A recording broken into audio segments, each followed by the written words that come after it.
partir de esta clase empezamos ya nuestro segundo parcial. Ustedes ya tienen sus calificaciones, las tienen en WhatsApp. Si tienen alguna pregunta, duda sobre su calificación, me la hacen saber, por favor, al terminar esta clase, pero yo creo que ya no existe ninguna duda. En general el grupo va bien, espero que así siga en este segundo parcial y nos falta un tercero, ¿ok? Y bueno, pues vamos a comenzar y fíjense que entonces lo primero que tenemos que hacer cada vez que empezamos el parcial, ustedes ya saben que es presentarles el encuadre. Entonces, me dicen si ya están viendo la pantalla.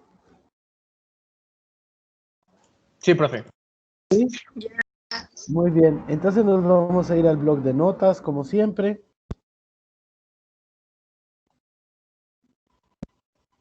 Esperamos a que cargue.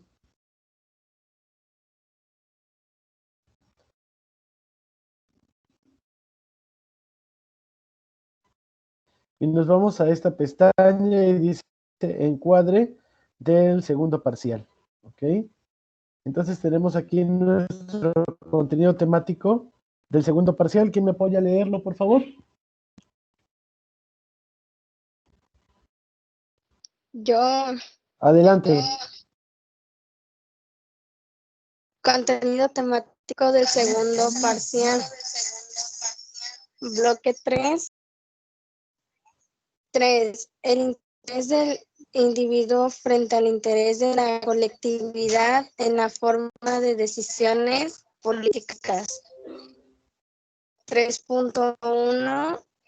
La participación social en la elección de gobernantes. 3.2. La participación social en la legislación. Y 3.3. Fundamentos y alcances del uso de la violencia para la solución de conflictos centrales. Muy bien, continuamos.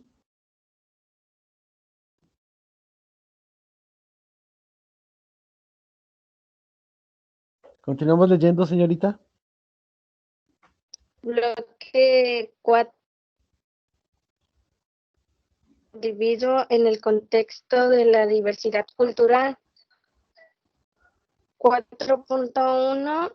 Exclusión y segregación social con base en la identidad cultural.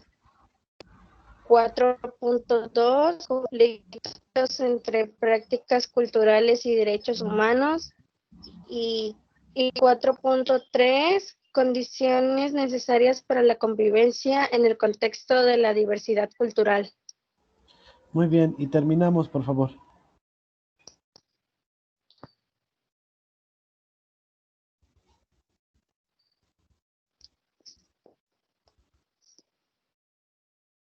¿Leemos, señorita?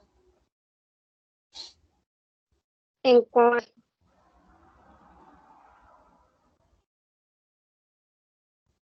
no aparece, me sigue apareciendo la del bloque 4. Ok.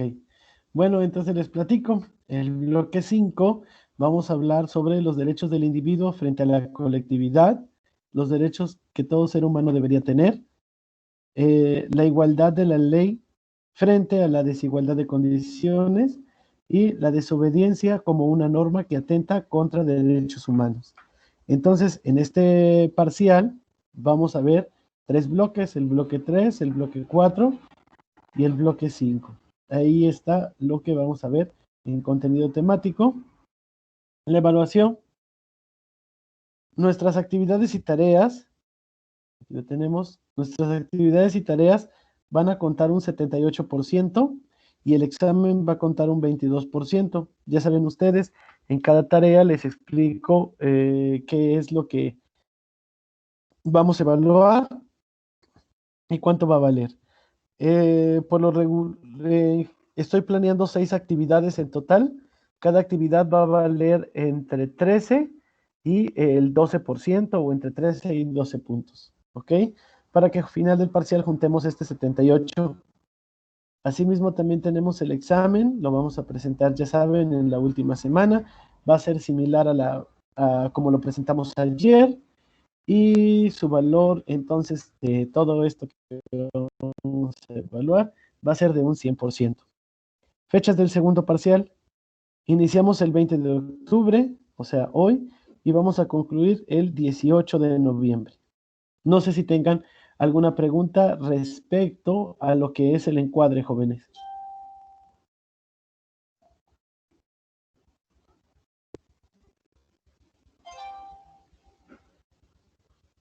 No. ¿No? Muy bien. Fíjense, ahora vamos a trabajar de una manera distinta. Ya ven que se estaban permitiendo las entregas tardías, pero para evitar confusiones y evitar más sobre ver si entregaron o no a tiempo, a partir de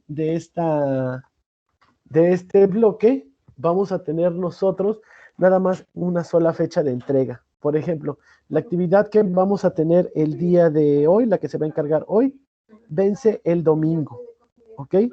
Y entonces el domingo, quien entregó, entregó.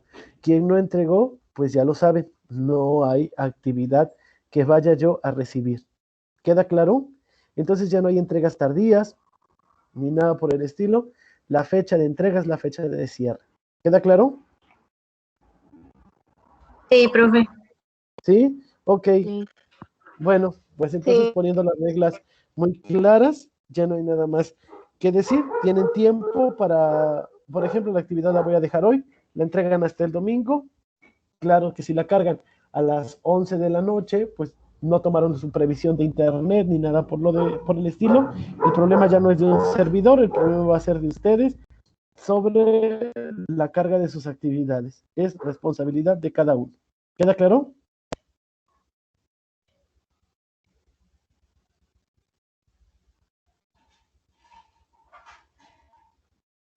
Sí. Como el agua, profe. Exactamente, gracias. Entonces, abrimos otra pestaña y ya tenemos aquí nuestros tres. Y aquí empezamos a tener las diapositivas del bloque. Aquí posteriormente voy a cargar la clase grabada para los que están los que no tienen acceso a la plataforma. Aquí la van a poder ver en YouTube. Y aquí ya está cargada la actividad que les digo que me tienen que entregar el día domingo. ¿Ok? Bueno, pues entonces vamos a regresar acá. Y vamos a dejar de compartir esto. Y vamos a empezar a compartir nuestro PowerPoint de este bloque.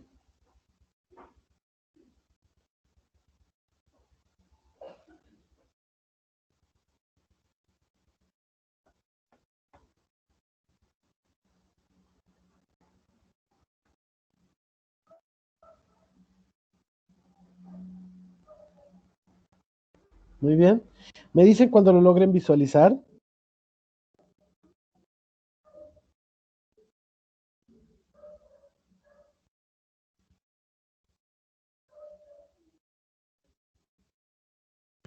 Ya, profe.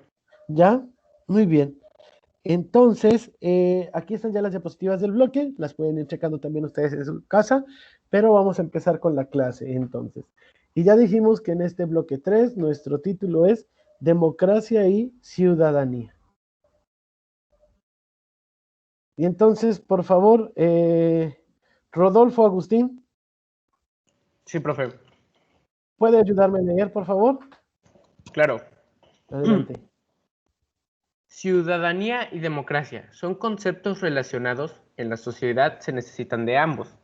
La democracia es una forma de organización social bajo la cual los ciudadanos se organizan e influyen en las decisiones públicas. Las decisiones pueden ser directas o indirectas. La última se realiza a través de la elección de representantes. Muy bien. Entonces vamos a trabajar nosotros en este tema con dos conceptos principales. Uno de ellos es ciudadanía y otro de ellos es democracia. Creo que todos hemos escuchado cuando en las noticias dicen el ciudadano estadounidense, el ciudadano de Costa Rica, el ciudadano brasileño, el ciudadano mexicano. ¿Ok? Entonces vamos a ver hoy o a tratar de entender qué es la ciudadanía para empezar. Y después todos hemos visto que hoy en día pues está muy en boga hablar de democracia. ¿Ok? Y entonces pues es lo que nos, nos tiene reunidos en este bloque, hablar sobre estos dos temas, ciudadanía y democracia. Ahora vamos a tener que la democracia es la manera en la cual la sociedad mexicana ha decidido organizarse, porque también podríamos haber decidido organizarnos en una monarquía, ¿ok? Ya puede ser una monarquía absoluta, una monarquía parlamentaria. Podríamos haber decidido organizarnos en una, o dejar a un tirano, ¿no? Al frente de nuestro gobierno, pero vemos que no es así. La sociedad mexicana decidió que la forma en la cual se organizarían sería la democracia. Y en esta forma de organización, pues los ciudadanos tratan de influir en las decisiones públicas. Ahora, para influir en las decisiones públicas hay dos maneras de hacerlo, la manera directa y la manera indirecta. La manera directa es cuando nuestra opinión se toma en cuenta directamente para la decisión que se va a tomar, como por ejemplo cuando se elige a un gobernante y ustedes van a votar o cuando tengan la mayoría de edad vayan a votar, es una participación directa, ¿ok? Porque su voto está contando directamente. Ahora, hay una participación indirecta. Cuando se crea una ley, ustedes también van a estar participando, pero de manera indirecta, porque ustedes eligieron a un gobernante o a un representante, por ejemplo, un diputado, y el diputado va a votar a favor o en contra de la ley. Hay una representación indirecta. ¿Queda claro? Sí, profe. Muy bien. ¿Me apoya a leer, por favor, Yolanda Saraí?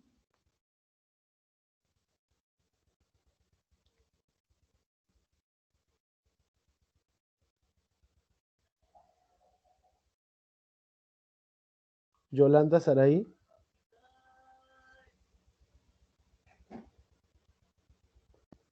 No se encuentra Yolanda Saraí. Bueno, Soy yo. ¿No me ok. escuchó? No, no la escuchábamos. Ah, le pedí el celular prestado a una compañera. Ah, ok. Adelante. Dice que exista la democracia es necesaria la igualdad, la libertad y derechos ante el Estado de todos los ciudadanos. Los derechos fueron pactados históricamente, reglamentados. Los ciudadanos al apropiarse y ejercer sus derechos de manera pacífica brindan un clima de certeza y tolerancia. Muy bien, muchas gracias. Fíjense, entonces nosotros decimos que para que exista la democracia, para que todos podamos participar en la elección de nuestros gobernantes, en la elección del poder y la forma de organización, tenemos dos presupuestos básicos. Primero es que tengamos libertad, porque si no tenemos libertad, pues no podríamos elegir, ¿ok? Y la segunda es que todos seamos iguales ante la ley, es decir, todos tengamos los mismos derechos en el Estado, ante el Estado.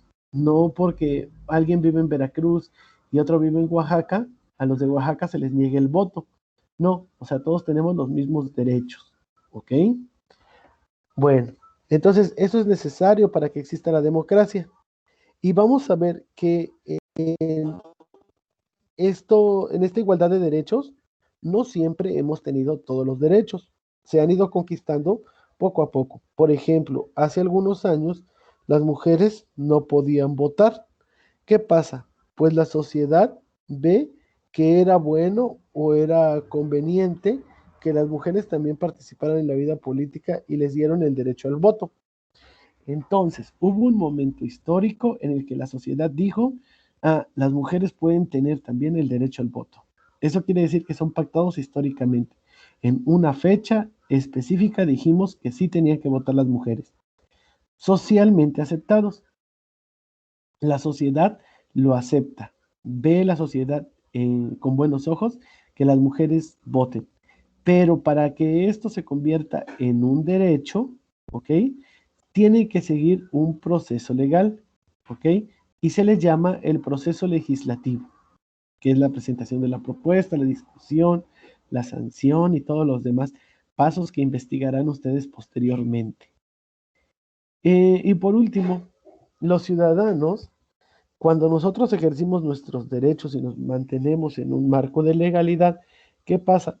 Pues logramos tener un ambiente de certeza y tolerancia. Para eso precisamente fueron creadas las leyes, para poder convivir los unos con los otros. ¿Queda claro, jóvenes? Sí. Muy Sí. bien. Entonces,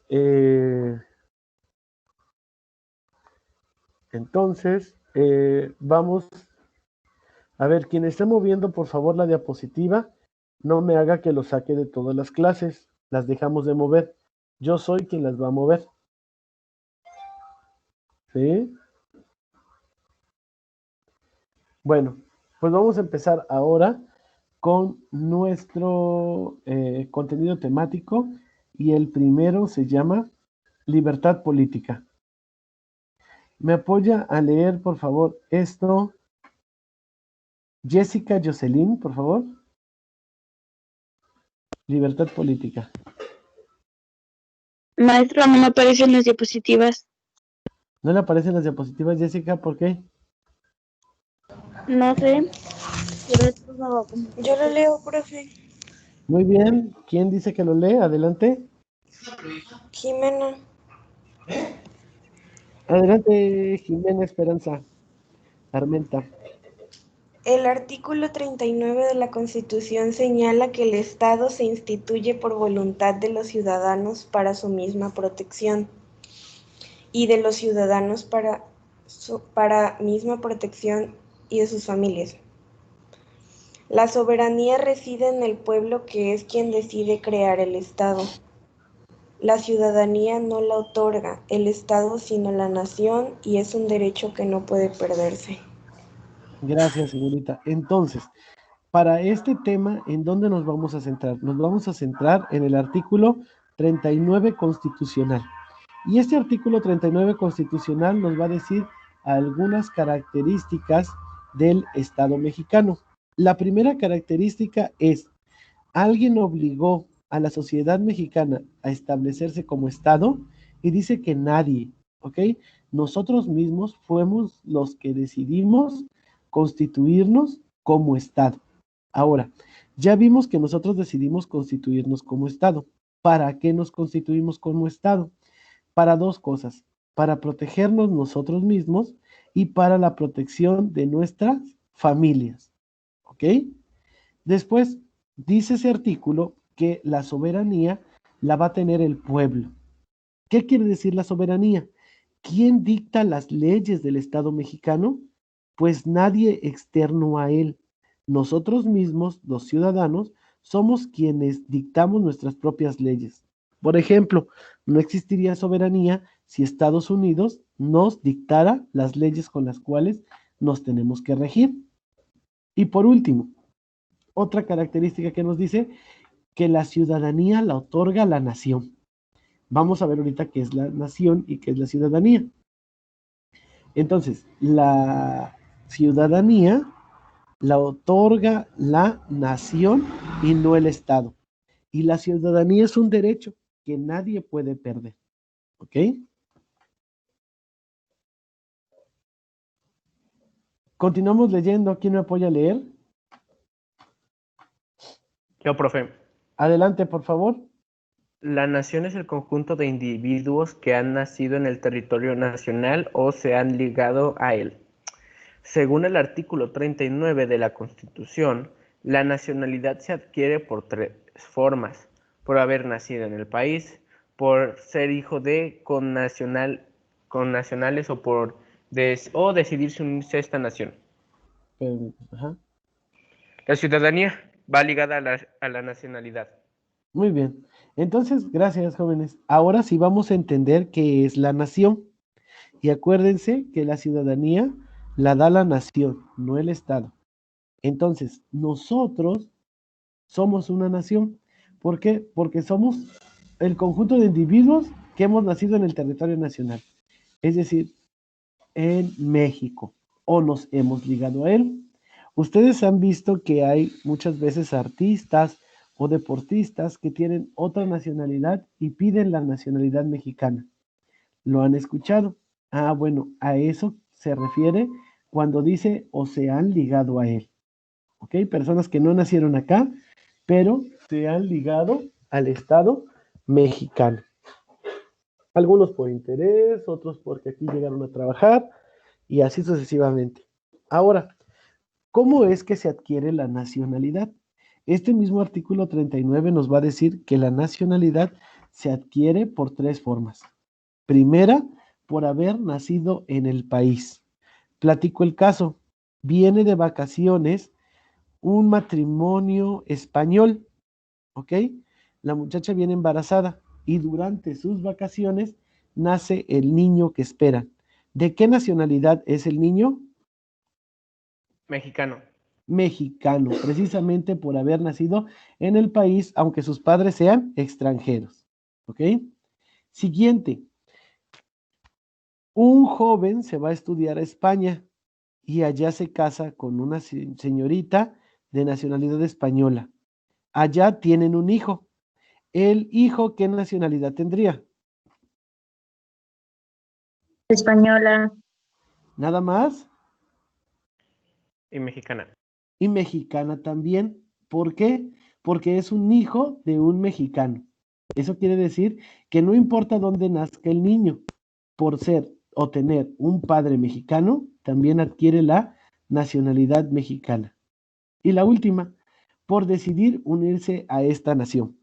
Juan Pérez era una persona de Brasil y llegó a trabajar a México y ya lleva muchos años trabajando en México. Entonces él quiere adquirir la nacionalidad mexicana, pues inicia su proceso legal para que le puedan dar su nacionalidad. ¿Queda claro? Sí, profe. Oiga, Bueno, profe, tengo bueno, una duda en el primer ejemplo que usted puso.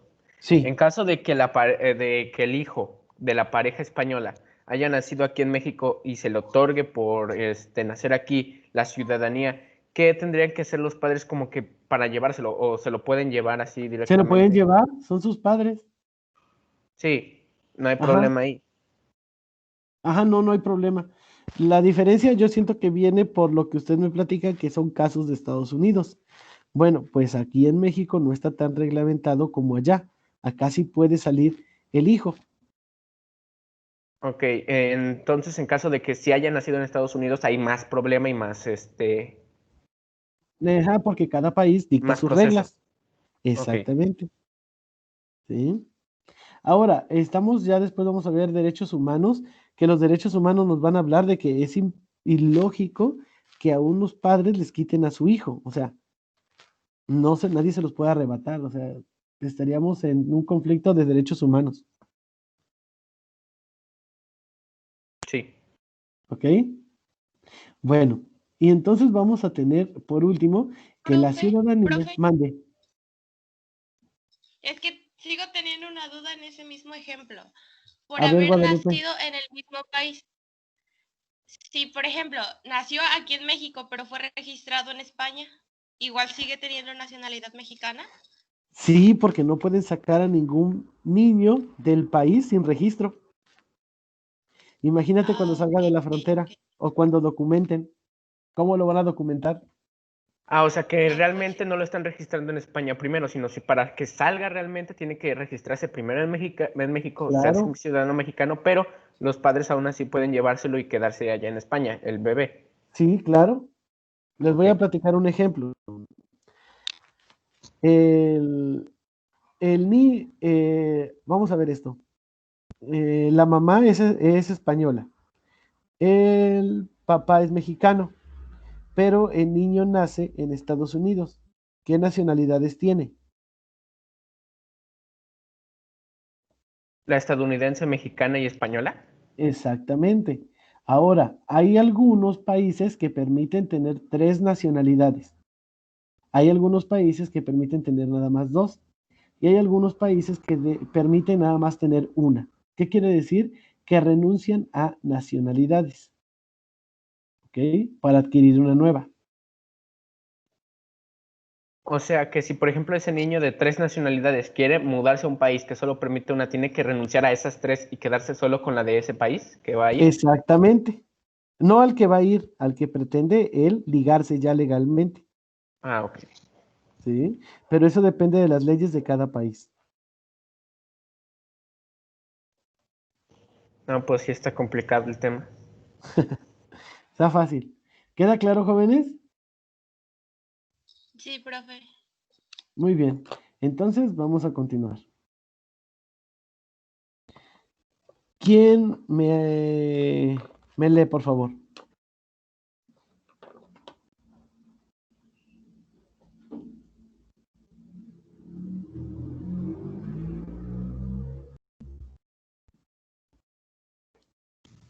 Yo, Adelante, por favor. la ciudadanía se obtiene al cumplir con las leyes y ejercer los derechos que el Estado otorga. Un concepto limitado de libertad haría imposible la convivencia, por lo tanto son necesarios límites y condiciones para el desarrollo de la sociedad. Los límites y condiciones de la libertad provocan tensión entre el ámbito privado y público, presentando un problema social y político. Muy bien, Jimena. Fíjense, entonces ya vimos que es la nacionalidad y la nacionalidad es algo distinto a la ciudadanía. La ciudadanía es el ejercicio, ¿ok? Es cuando yo cumplo y ejerzo los derechos que el Estado otorga. Por ejemplo, cumplo con las leyes de México, contribuir con los impuestos al gasto público, ¿ok? Y ejercer los derechos. El Estado mexicano me dice que tengo derecho a la educación gratuita. Entonces, cuando voy a la escuela, también ejerzo ese derecho. Entonces, al cumplir yo con las leyes y gozar también de los derechos que un Estado me otorga, estoy ejerciendo la ciudadanía, cosa muy distinta a la nacionalidad. ¿Ok? ¿Quedó claro? Puedo tener Sí, profe. la nacionalidad española y mexicana, pero mi ciudadanía ya la tengo que decidir si es mexicana o española, dependiendo en dónde me encuentre yo residiendo. ¿Ok? Sí. Muy bien. Entonces, y ahora tenemos, muchas veces creemos que la libertad erróneamente es hacer lo que nosotros querramos, ¿sí o no? Pero vemos que si nosotros hacemos lo que nosotros querramos, tendríamos problemas para salvaguardar nuestra seguridad y para poder entrar en relación con los otros. Entonces vamos a tener que decir que para poder convivir es necesario que nuestra libertad tenga límites. Por ejemplo, yo tengo la libertad de tener un arma de fuego, ¿no? Tengo la libertad. Pero, ¿qué pasa? En un ejercicio responsable de la libertad, yo sé que no puedo ir a comprar un arma de fuego a la hora que yo quiera y utilizarla así, indistintamente. Es por eso que existe el registro o los permisos de portación de armas, ¿ok? Porque si no, cualquiera tendría un arma.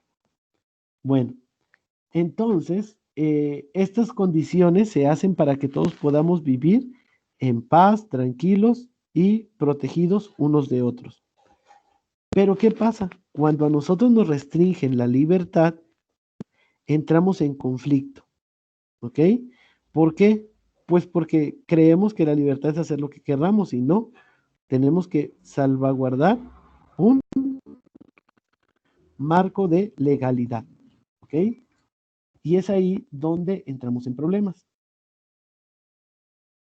Respecto a la libertad, vamos a tener dos posturas filosóficas que nos van a hablar acerca de ella. Una se le conoce como el liberalismo y a la otra se le conoce como el conservadurismo. El liberalismo, ¿qué nos va a decir? Que el Estado tiene que intervenir muy poco en la libertad personal. Es decir, hay que darle más libertad al hombre y el Estado no intervenir tanto en esa libertad, ¿ok? No condicionar mucho esa libertad. Entre más libre sea el hombre, es mejor. En cambio, el conservadurismo es la corriente filosófica contraria que nos dice que para que el hombre esté más seguro, el Estado tiene que enmarcar aún más la libertad del hombre. ¿Ok? ¿Para qué? Pues para evitar los conflictos. Entonces tenemos dos posturas que nos hablan acerca de la libertad, el liberalismo y el conservadurismo. ¿Quién lee, por favor? ¿Me apoya a leer Carla Melisa?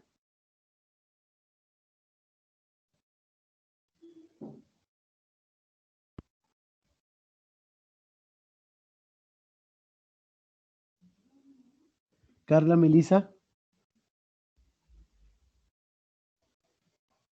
Alexis Giovanni.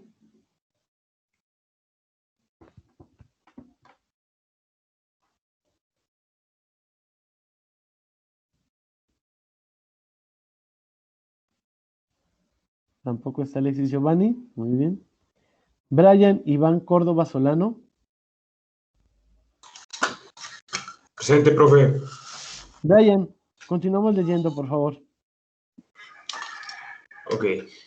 Ambas posturas coinciden en una parte de la vida privada. No deben estar controladas por el Estado, pero podemos ser absolutamente libres y debe reducir a una parte de ellas para conservar a la sociedad.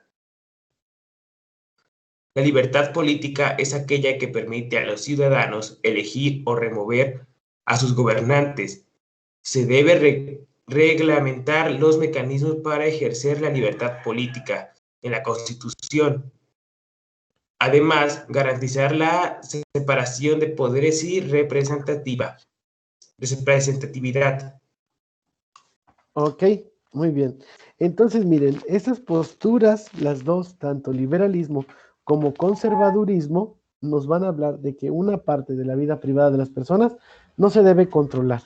Como por ejemplo, no se puede controlar el que el Estado te diga qué estado civil tienes que guardar, ¿no? Como por ejemplo, soltero, casado, ¿no? O si te tienes que divorciar a los tantos años. Eso ya es parte de la vida personal. Tampoco, por ejemplo, decirte cuántos hijos deberías tener, ¿no? Entonces, eso es lo que dicen. Sí Bueno, hay. ¿Mandé?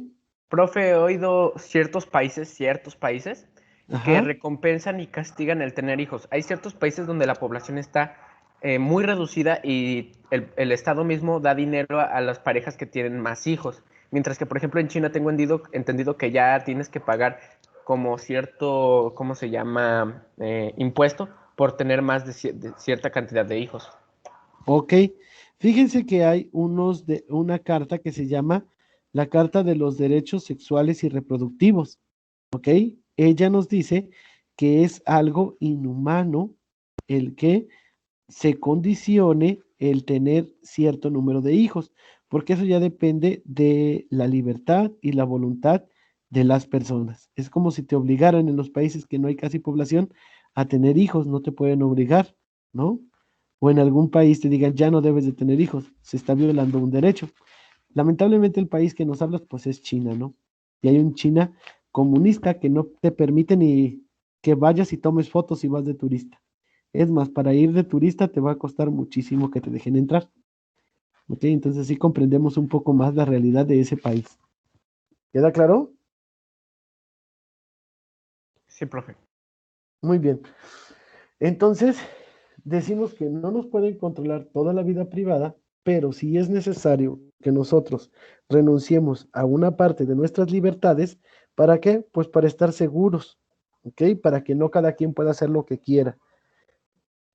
Bueno, dentro de Entonces, para esto, tener una sociedad perfecta, tiene que haber una mitad entre el liberalismo y el conservadurismo. Tiene que haber mitad. exactamente, la característica que vamos a rescatar ahí es que no podemos ser absolutamente libres. Tenemos que ceder una parte de nuestras libertades. ¿Ok? Ok. Bueno, Y entonces vamos a continuar y tenemos que decir que dentro de este apartado de la libertad nos encontramos con un concepto que se llama libertad política. ¿Y qué quiere decir? Que es la capacidad que tenemos nosotros para elegir o remover nuestros gobernantes, ¿ok? Pero no lo podemos hacer como nosotros querramos, sino que hay unos mecanismos para ejercerlo, ¿ok? Además, esta libertad política nos habla de que tenemos que tener garantizada la separación de poderes. El Ejecutivo representado en el presidente, el Legislativo en la Cámara de Diputados y Senadores, y el Judicial en la Suprema Corte de Justicia de la Nación.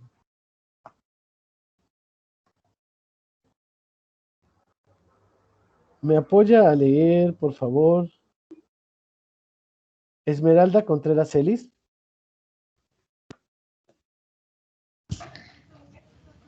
La libertad política debe estar asentada en la Constitución y presupone libertades civiles, pero aun cuando estas libertades no garantizan su ejercicio.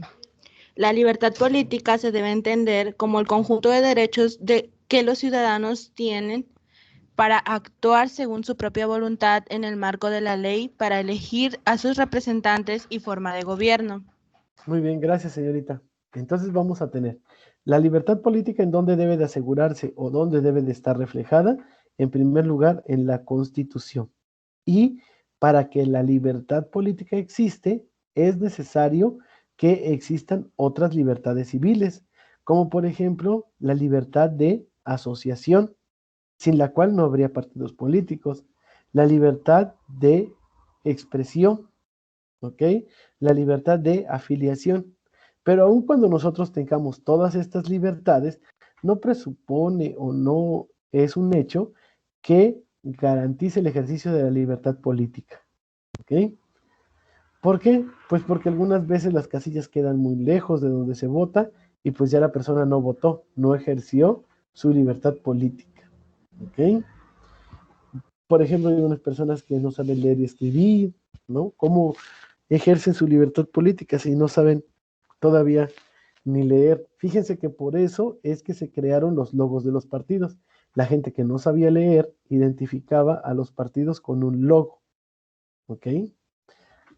Bueno, entonces, ¿cómo tenemos que entender ahora sí la definición de libertad política?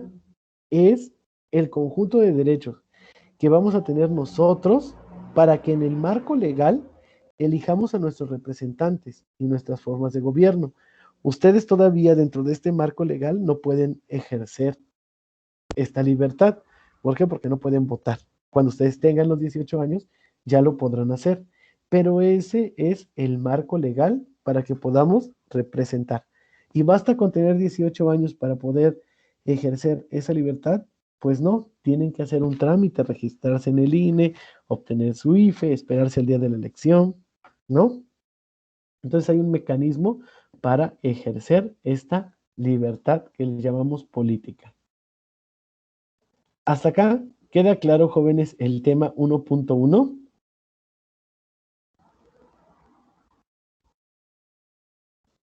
Sí, profe. Sí, muy bien. Entonces vamos a pasar a nuestro tema 1.2 y se llama participación pública.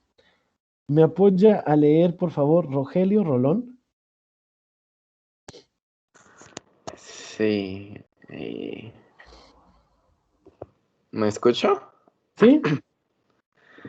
Las condiciones que posibilitan la convivencia son las que caracterizan nuestra humanidad y entre ellas los valores éticos o virtudes públicas para la vida en sociedad como la tolerancia, la cooperación, la reciprocidad, la consideración y la responsabilidad.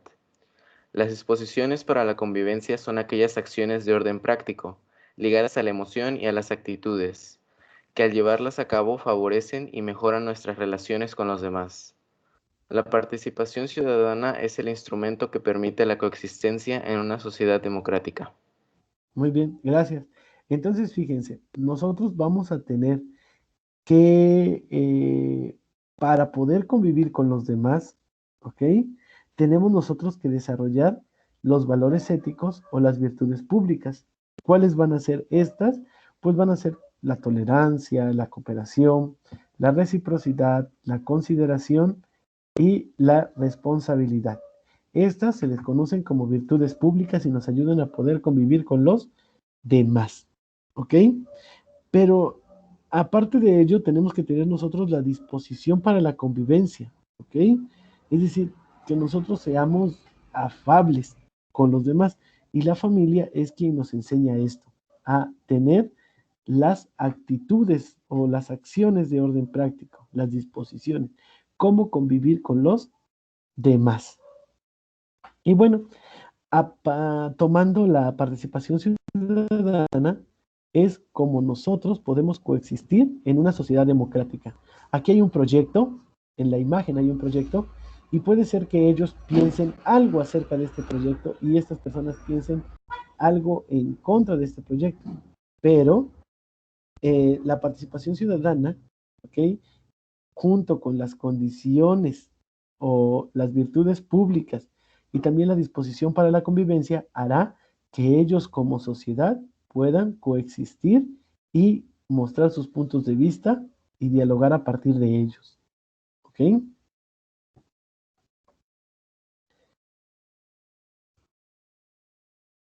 Alexis, Giovanni, por favor.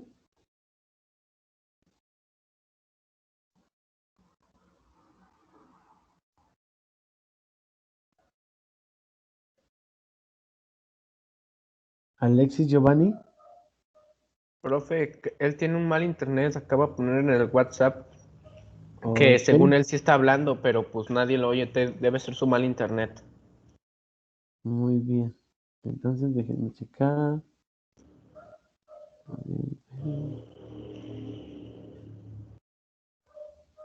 Yo leo, profe. ¿Quién es? Ah, muy bien. Jessica. Adelante. Jessica. Después de Jessica va a leer Mitzi Yamilet y después de Mitzi Yamilet va a leer Pablo Andrés. ¿Ok? Mitzi y Pablo Andrés. Permítame. Ok. Continuamos leyendo, por favor, Jessica. La participación ciudadana se refiere a las iniciativas o conjuntos de acciones dirigidas a promover el desarrollo social y los procesos democráticos a través de la incorporación de la comunidad al ejercicio de la política. La comunidad se incorpora al ejercicio político al participar en la administración pública, ser miembro de un partido político o ejercer el derecho al voto. Hoy el voto es universal y tiene carácter de dador o desvanecedor del encargo del ejercicio al poder público. Muy bien. Entonces, fíjense, gracias. La participación ciudadana se va a referir cuando los ciudadanos o grupos de ciudadanos van a presentar unas iniciativas o hacen acciones que se dirigen a promover el desarrollo social, como por ejemplo la construcción de una escuela, la pavimentación de una calle, el pedir que haya ciertos derechos, ¿ok? Bueno, y también los procesos democráticos a través de la incorporación de la comunidad al ejercicio de la política. Cuando la sociedad participa en el ejercicio de la política, también hay participación ciudadana. ¿Cómo hay? Hoy en el próximo año va a haber mucha participación ciudadana en la política, pues hay elecciones, pero vemos también nosotros cómo es que nos podemos incorporar al ejercicio político. Pues bien, participar en la administración pública, cuando alguien eligen como regidor, como síndico, ¿ok?, como presidente municipal, pues ya se incorpora al ejercicio político.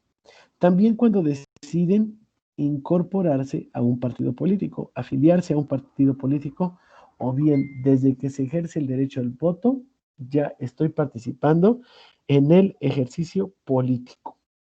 Hoy en día, el voto es universal. ¿Qué quiere decir? Que toda persona que cumpla con las características para ser un ciudadano con derecho al voto lo puede hacer.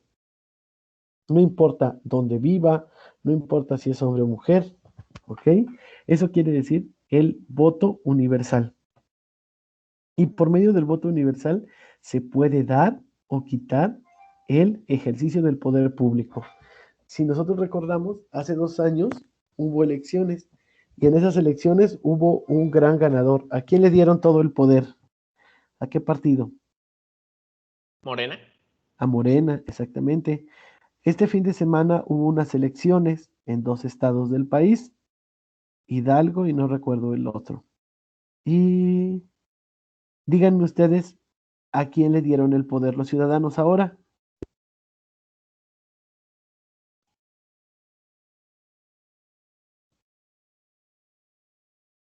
¿Quién ganó en esas elecciones? El PRI. El PRI, exactamente. Entonces ahí nos damos cuenta cómo el voto tiene la posibilidad de dar o de quitar el poder, el ejercicio del poder público. ¿Queda claro?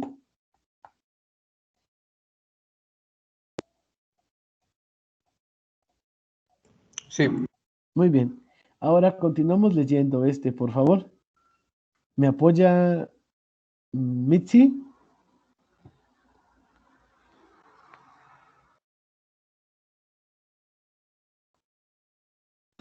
Sí, profe. Adelante.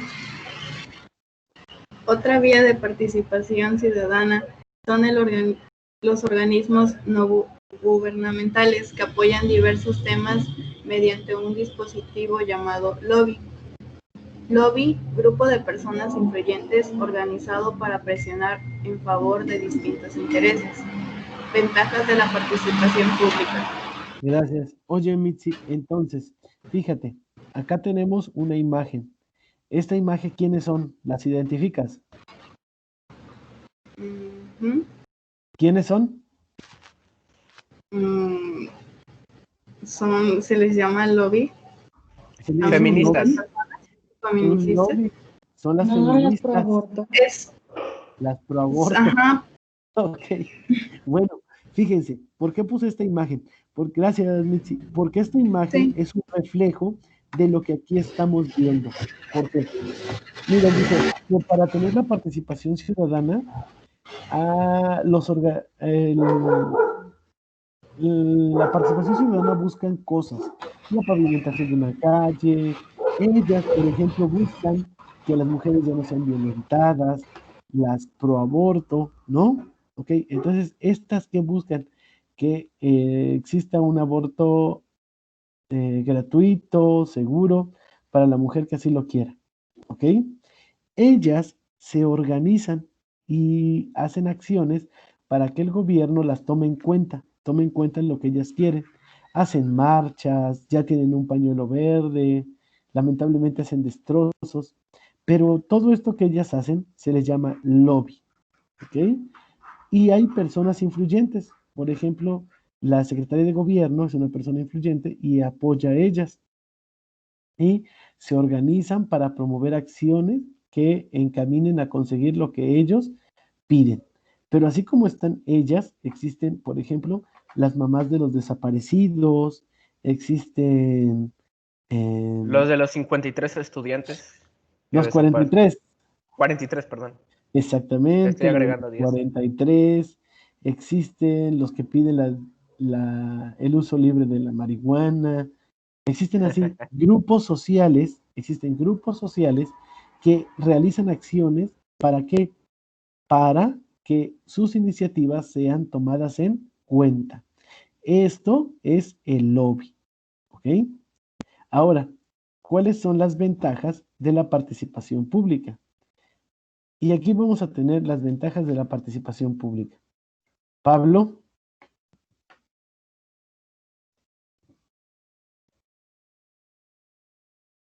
Mande, maestro. Adelante. ¿Leo los 4 conceptos? ¿Leo los 5? No, son 5, exactamente. Ok. A punto de vista de los usuarios que pueden mejorar los proyectos o planes. Demuestra el compromiso de una gestión eficaz y transparente. Potencia el papel de los agentes, aumentando la aceptación general del proyecto. Ayuda y mejora la toma de decisiones en todas sus fases. Y a ver, la última me la tapa el menú de la videollamada. Bueno, dice, puede evitar problemas de contestación que demoren o invaliden el proyecto. Entonces, Fíjense que la participación ciudadana entonces da estas 5 ventajas, que un proyecto se puede enriquecer con el punto de vista de los usuarios. Tal vez les digan, es que les vamos a iluminar la calle así, pero pues en realidad ahí no necesitamos la iluminación, la necesitamos así. Entonces se enriquece el proyecto con el punto de vista de los usuarios. Oiga, profe, Ahora, disculpe, ¿tiene algunos puntos malos esto del lobby? pues si se realiza en el marco legal no lo tendría por qué ser. Ok. Bueno, entonces, después dice, demuestra el compromiso de una gestión eficaz y transparente. Es decir, cuando ya se incorpora la participación pública, pues ya no se van a poder robar tanto el dinero, ¿no? Porque ya los ciudadanos van a saber qué es lo que están haciendo, cuánto cuesta la obra. Y cuando se toma en cuenta a los usuarios y a a la población en general para realizar cierta acción, pues la población en general va a aceptar el proyecto, porque su mayoría lo apoya. Mejora la toma de decisiones y no existirá que después de que se termine ese proyecto exista una inconformidad, ¿ok? Que demoren o invaliden ese proyecto. Y pues hasta aquí terminamos el tema 1.2. No sé si tengan alguna pregunta respecto a este subtema. No, profe. ¿No? No. Muy bien. Entonces vamos a continuar ahora con nuestro subtema 1.3 y dice el uso de la violencia. Y ahora acá voy a decir, me va a apoyar a leer. Permítanme.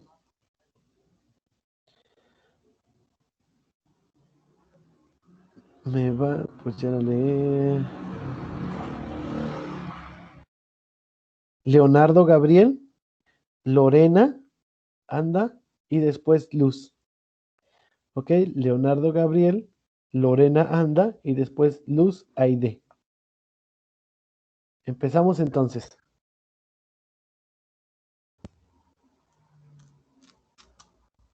Joven.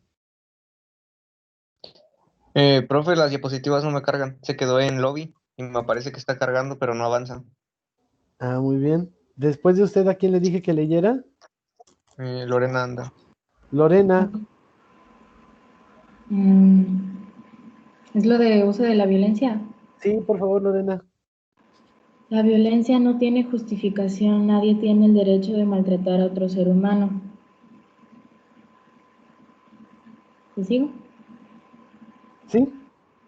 Los derechos elementales son la libertad y la integridad personal consagrados en la Declaración Universal de los Derechos Humanos. Por ello debemos luchar contra todo tipo de violencia, primordialmente la que se comete contra los más desprotegidos. Muy bien.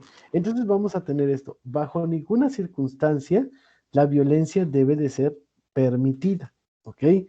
No se debe de, nadie tiene el derecho de maltratar a otro. Y vamos a ver, lamentablemente, que la violencia por lo general se comete contra los más desprotegidos. Y eso es una violación a sus derechos elementales. Y vamos a tener que dos derechos elementales son la libertad y la integridad personal. Y estos se van a encontrar establecidos en la Declaración Universal de los Derechos Humanos. Profe, ¿puedo hacer una pregunta sobre este tema de pues, la violencia que no está permitida? Adelante. Hace un rato se volvió chiste esa grabación donde llega un ladrón a robar una combi y entre todos lo agarran porque su compañero se le perdió y se lo empiezan a golpear, o cuando hay, como quien dice, linchas. Sí. En ese caso, el que está actuando más mal, o sea, porque los dos actúan mal, el que actúa más mal es el que está golpeando al ladrón, al agresor, al ladrón.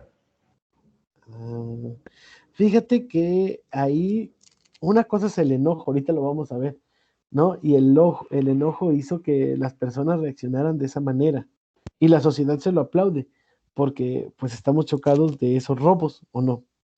Pero, ¿qué pasa? No hay condición, o sea, hay derechos humanos y esos derechos humanos no se le deben violar a nadie. Y uno de esos derechos humanos es la libertad y la integridad personal.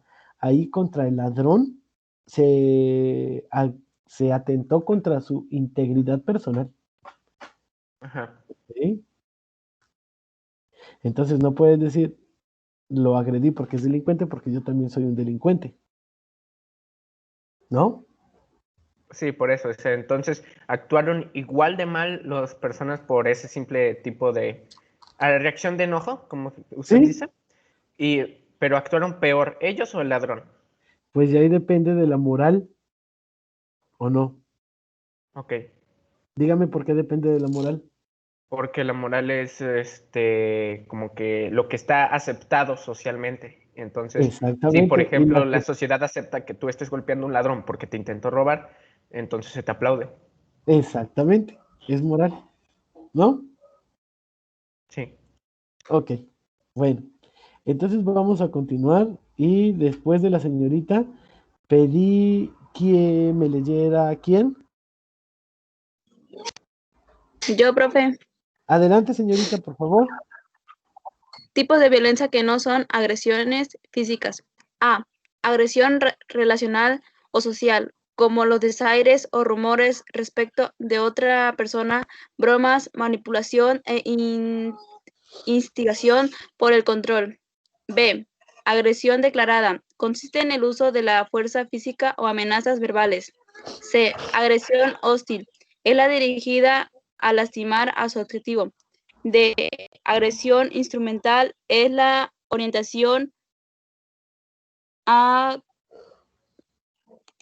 Conseguir un objetivo. Ok, es que no veía. Gracias. Sí, de nada. Entonces, vamos a tener que hay tipos de violencia y no todas las violencias son agresiones físicas. Entonces, por ejemplo, tenemos la relacional, que es cuando una broma, cuando un rumor, ¿ok? Cuando la manipulación daña a una persona. Esa es la agresión relacional o social. Tenemos la agresión declarada, que consiste cuando por medio del uso de la fuerza física, no golpes, fuerza física o amenazas verbales, dañamos o agredimos a una persona. La agresión hostil es la dirigida a lastimar a un objetivo, cuando lanzamos un rumor, pero ya sabemos que va a afectar a esa persona en específico. Y por O último, la sea, que la agresión, agresión relacional no, o sea, no sabes bien si va a afectarlo o no, pero la hostil ya exactamente, lo sabes. exactamente, ya, por ejemplo, la agresión hostil es que tú digas, es que ella es ladrona, ¿no? Ajá. Y la agresión hostil es que digan, es que ella te robó tus 25 pesos, ¿no? O sea, ya es algo hostil, ¿no? Ya vas a lastimar directamente Ok. por ese acto. ¿Queda claro? Sí. Muy bien.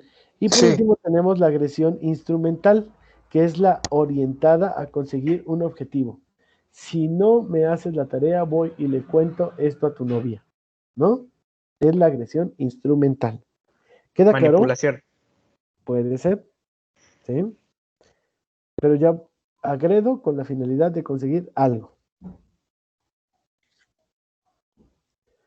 ¿Preguntas hasta acá? ¿Alguien había hablado?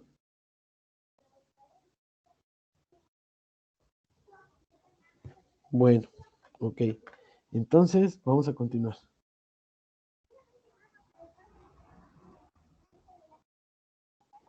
Bueno, y por último, ¿ya le cargó joven esta o todavía no? ¿Quién me iba a leer al principio? No, profe. ¿No? Voy a salir y voy a intentar entrar otra vez a ver si ya se... Algo que puedes hacer, Leonardo, que yo te recomiendo es que en la otra página que está ahí, se abrieron dos. En una te puedes meter al blog de notas ya de una vez y meterte directamente a la diapositiva. Yo tengo la diapositiva aquí abierta del profe para en caso de que yo no vea. Para que puedas Eso podrías leerla. hacer. Hani, Regina.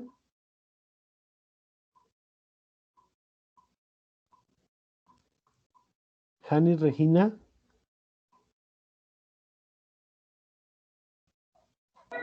Mande. Hola, Hani, por favor, leemos. Sí, profe. Dice,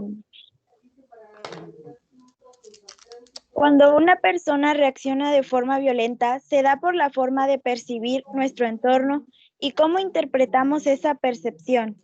El enojo es el estado momentáneo que surge en un tiempo dado bajo el efecto de cierto estímulo que puede ser eliminado y que se siente hacia individuos. El enojo se puede controlar con la respiración y control de emociones para, mediante la razón, resolver conflictos. Muy bien. Muchas gracias, señorita. Entonces, nosotros vamos a reaccionar de forma violenta, ¿por qué? Porque percibimos algo de nuestro entorno y lo interpretamos como algo que no me causa placer, o sea, que me causa dolor, o bien que me lastima, ¿sí? O no me gusta en general. Entonces, eso es lo que hace que nosotros reaccionemos de una manera violenta hacia ello, hacia lo que percibimos. Bueno, y de eso surge el enojo. Pero el enojo es un estado momentáneo, ¿ok? Pero va a ser provocado por un estímulo que percibimos de afuera. Ahora es cierto, el enojo puede ser eliminado. Vamos a ver que aquí abajo dice cómo eliminarlo. Por ejemplo, con la respiración y el control de emociones. Y se siente hacia individuos, hacia personas en particular, el enojo. En cambio, vamos a tener nosotros acá el odio. El odio es distinto, porque el odio subyace a la violencia. Pero la diferencia entre el enojo y el odio es que el odio se siente hacia clases sociales enteras. Como por ejemplo, hay crímenes de odio, ¿no? Cuando alguien agrede a toda una comunidad, sin importar quiénes estén. Ejemplo de ello pueden ser los que estrellaron un avión en un edificio en Estados Unidos el 11 de septiembre, ¿se acuerdan? Que ese hecho se sigue recordando. Ah, pues ese es un crimen de odio. ¿Ok? En los últimos años hemos visto que el odio pues ha escalado a nivel mundial y eso nos ha llevado en algunas ocasiones a estar al borde de otra guerra. Cuando, por ejemplo, los chinos se pelearon con los estadounidenses, bueno, pues ahí ha habido conflictos muy grandes y hemos estado al borde de una tercera guerra mundial. Pero fíjense que cuando nosotros realizamos la exclusión de cualquier grupo de personas de la sociedad, pues ellas van a reaccionar de forma violenta. ¿Para qué? Para recuperar eso que les hemos quitado, para que no las excluyamos. Ahora, la convivencia pacífica y tolerante evita el odio y la violencia entre adultos. ¿Cómo tenemos que vivir nosotros entonces para evitar estos conflictos? De manera pacífica y de manera tolerante. ¿Ok? Hasta acá es donde vamos a llegar el día de hoy, nuestro contenido temático. No sé si tengan alguna duda respecto a el contenido temático que vimos en esta clase.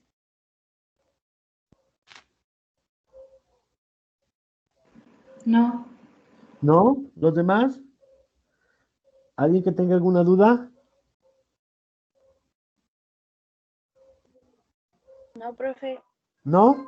Muy bien, No, pues muchas no. gracias. Entonces voy a dejar de compartir esto. Espérenme.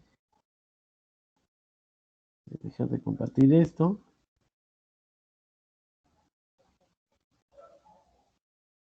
Y voy a compartir ahora mi ventana.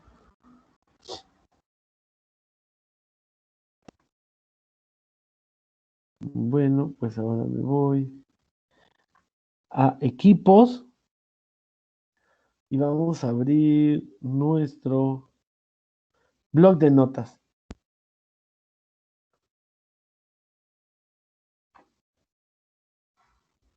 Bueno, y aquí en el blog de notas ya está la actividad 1 del bloque 3. ¿Quién me quiere apoyar a leerla, por favor? Yo, profe. Adelante, por favor. Instrucciones. Toma la clase del docente o bien visualiza en YouTube. Ahí Transcribe en está, tu ándale. libreta. Cada punto vamos a ir, me vas a ir dando la palabra, ¿sale? Y después continúas tú.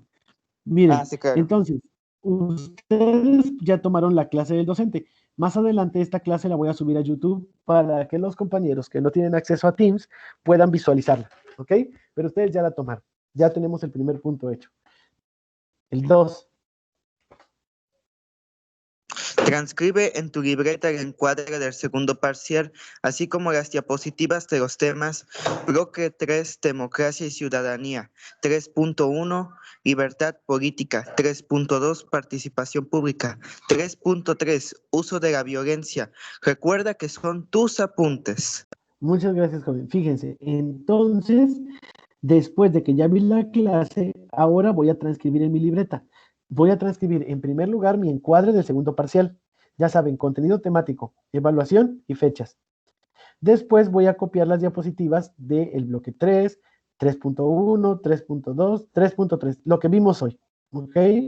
Los vamos a copiar porque recuerden que es como si estuviéramos en la clase y yo estuviera anotando en el pizarrón o dictándoles. ¿Ok? Entonces, Sí, esos profe. son mis apuntes de la clase. Después, continuamos, joven 3. Investiga en fuentes confiables sobre los partidos políticos nacionales que cuentan con registro y aquellos a los que les concedieron el registro en este mes y completa el siguiente cuadro doble de entrada en tu cuaderno. Debes agregar 4 partidos políticos. A inicio de cuadro debes definir lo que es un partido político. No olvides agregar las fuentes bibliográficas. Ok, joven, muchas gracias. Entonces, ya que copié mis apuntes, ahora me voy a ir a investigar. ¿A investigar sobre qué? Sobre partidos políticos nacionales. Hay partidos políticos nacionales y estatales. Ustedes lo van a ver en su investigación. A mí me interesan en este momento los nacionales. Y la semana pasada, pues fue noticia que al partido de Felipe Calderón le negaron el registro, al del Bester le dieron el registro, y a uno que ya habíamos desechado, que era el de Encuentro Social, ahora se llama Pacto Social o algo así, y lo volvieron a meter. Bueno, pues entonces yo voy a investigar eso. Y en el cuadro, vean aquí, en la primer parte, yo voy a realizar la definición de lo que es un partido político. Pero es que no puedo cambiar el color acá. Bueno, aquí voy a realizar yo la definición de un partido político. Acá.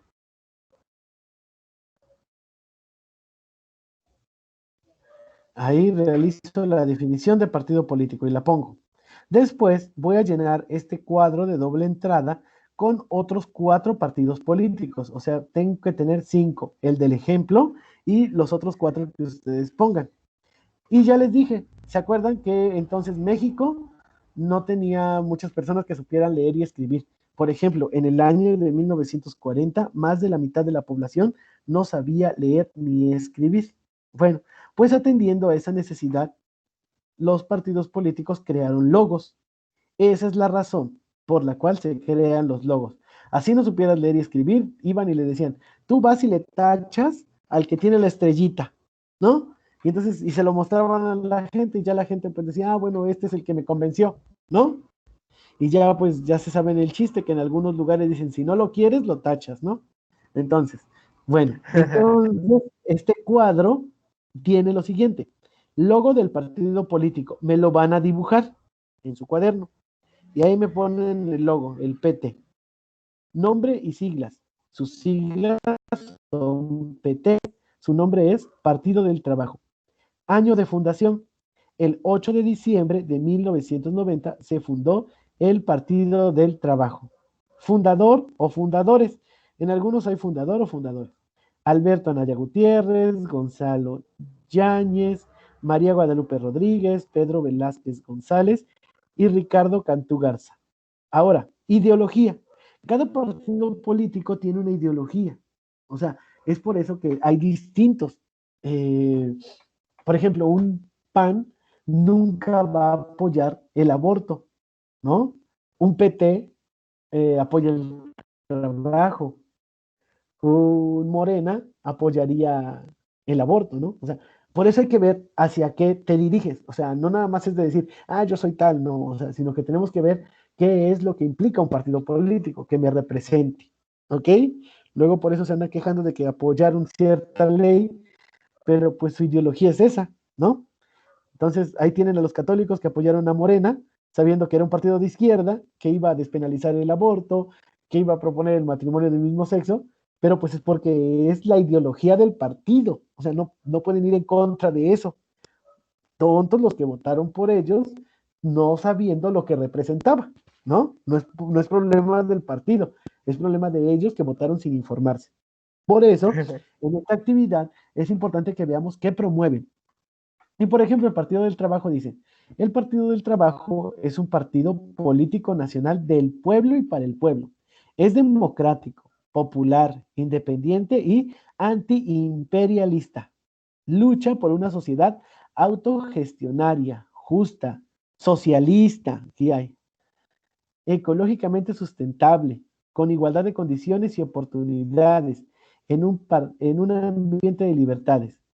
El Partido del Trabajo considera a la línea de masas, o sea, lo que quiere la gente en general, como la línea fundamental para todo trabajo que se realice, tanto en su interior como entre las masas, que permite ir constituyendo el poder popular. Aquí hay claves de esto, o sea, el poder popular. Entendemos por línea de masas el trabajar siempre conforme a las necesidades y deseos de las masas. Ahora, si las masas dicen, hay que repartir todas las casas de México entre toda la gente que no tiene casa, ¿el PT lo va a apoyar o no lo va a apoyar? Lo va a apoyar.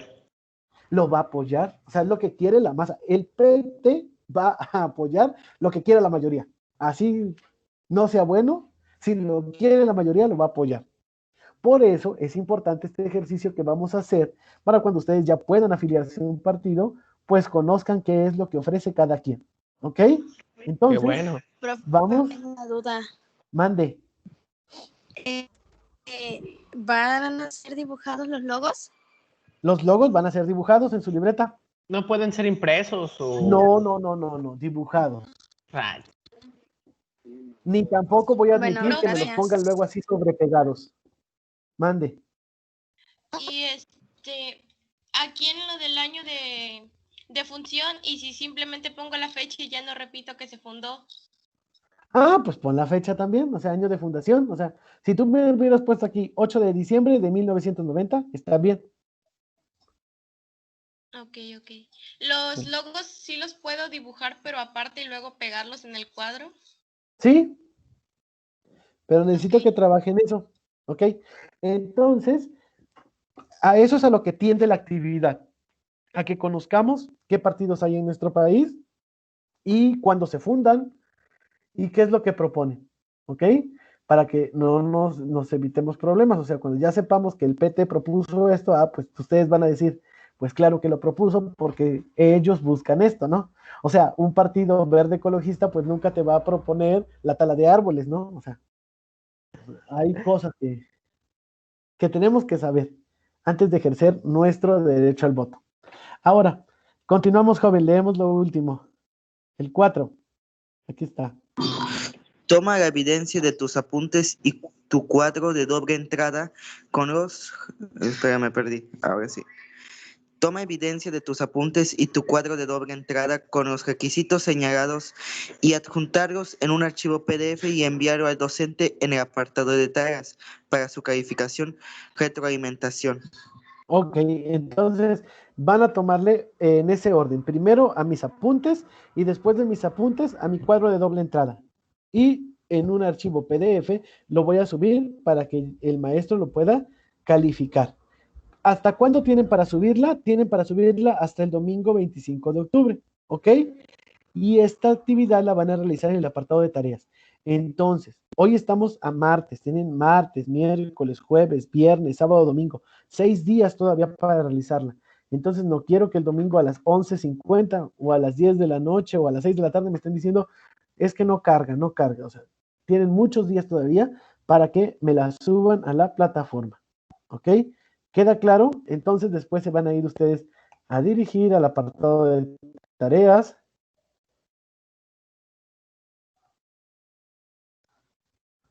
El apartado de tareas y aquí Voy a checar. Actividad 1 del bloque 3.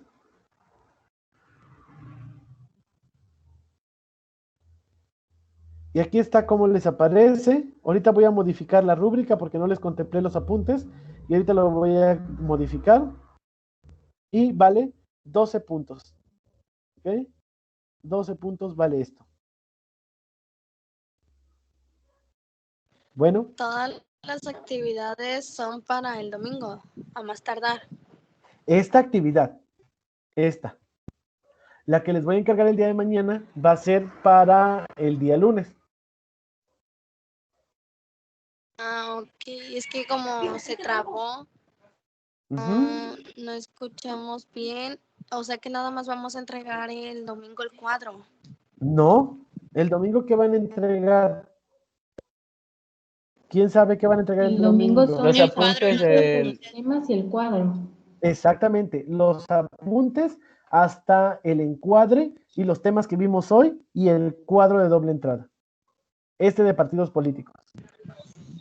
Ah, bueno. ¿Sale? Bueno, entonces, esta clase queda grabada para que ustedes la puedan ver. Los que están en plataforma, pues ya la pueden ver. Ya saben, después de que terminemos esto, pues va a estar grabada por 21 días y también la voy a subir. ¿Ok? No sé si tengan alguna duda, jóvenes, respecto a esto que hoy vimos. No. No, profe, ninguna duda. Muy bien, pues me dio mucho gusto saludarlos. Espero ya comiencen a trabajar. El día de mañana nos vemos nuevamente y terminamos nuestro bloque 3. Perdónenme por traerlos así corriendo, pero nuestro tiempo es muy corto en este bloque y creo que yo también hice lo propio, disminuí la carga de actividades. ¿Se dieron cuenta? En el primer bloque les encargué 7, entonces ahora en todo este bloque van a ser un poco más elaboradas, pero vamos a tener nada más 6 actividades, ¿ok? 2 por bloque, nada más. Espero los pueda apoyar yo con esa parte, ¿no? Gracias, profe. Ok. Sí, profe. Mañana la clase a las 9, ¿no? Mañana la clase a las 9. Ahorita checo mi horario. ¿Sí? Gracias. Entonces, si tienen tiempo, pues empiecen a trabajar. Me dio gusto saludarlos y pueden empezar a salir de la clase. Adiós. Gracias, profe.